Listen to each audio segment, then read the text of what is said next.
Je m'appelle Didier Delaporte, je suis agriculteur en Normandie, maintenant à la retraite mais toujours quand même assez actif. Et je suis aussi co-auteur du calendrier des semis depuis 2009.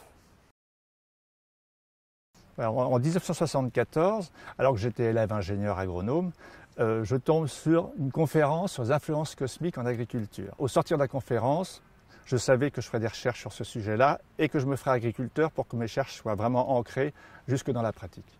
Donc en 1975, j'ai assisté au premier séminaire de Maria Thun qu'elle a fait en France. Et là, elle nous a montré de façon spectaculaire tous ses résultats. Elle avait pour seule donnée au départ le fait que Rudolf Steiner avait dit que, donc Rudolf Steiner, le fondateur de la biodynamie, avait dit que les constellations, la position des planètes dans les constellations avait beaucoup d'importance pour la croissance des plantes. Et là, par un damier de plein de petites parcelles les unes à côté des autres positionnées au hasard, elle a permis à des étudiants de faire des études statistiques et vraiment d'ancrer scientifiquement ces résultats de relation entre la position de la Lune dans les constellations et les différentes parties de la plante.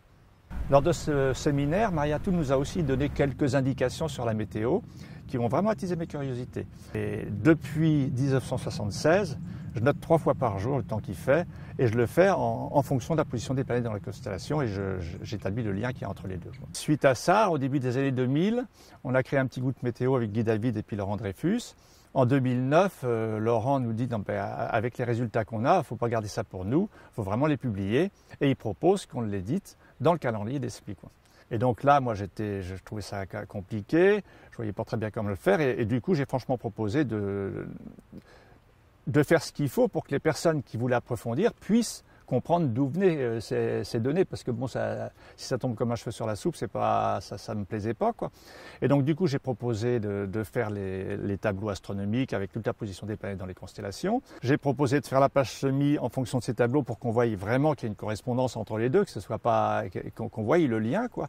Du coup, le calendrier a complètement changé. Ça c'est pas devenu simplement une traduction des mots du calendrier allemand. On a complètement remanié le calendrier et on l'a rendu beaucoup plus visuel. En plus, j'y ai rajouté quand même toutes les données astronomiques et pour qu'elles soient facilement accessibles à tous, j'ai voulu traduire ça en courbes de façon à ce que ce soit lisible par n'importe qui, parce que le tableau, faut déjà approfondir sérieusement pour pouvoir l'utiliser, quoi. Et donc j'ai fait des courbes qui sont une synthèse des tableaux astronomiques. Et donc il y a les courbes de la page de gauche. Là, c'est des courbes qui donnent des indications sur la stabilité des masses d'air. Si on prend par exemple la courbe verte, là on voit par exemple ici qu'elle domine nettement. Quand elle domine nettement comme ça, c'est des périodes où au niveau de la météo, on a facilement beaucoup de mouvements des masses d'air. Les dépressions circulent très rapidement en cassant en morceaux les anticyclones. Et donc c'est des moments très instables, quoi. Par contre, quand la courbe rouge domine, bon là c'est pas suffisant, c'est juste à la Lune, mais si on avait une courbe rouge qui faisait tout ça par exemple, là on aurait plus facilement une stabilité des masses d'air. Donc les anticyclones restent sur place et ont tendance à gonfler, les dépressions restent sur place. Et là, c'est typiquement ce qui s'est passé en été 2022, où les zones sous anticyclones ont souffert de sécheresse et les zones sous dépression ont pu avoir des inondations. Et sur la page de droite, au niveau de ces courbes-là, la courbe violette, qui là est presque inexistante, si elle arrivait jusque par là par exemple, au niveau de la météo, on observerait beaucoup plus de brouillard, tous les phénomènes de nuages bas, de rosée plus intense et un rafraîchissement du temps.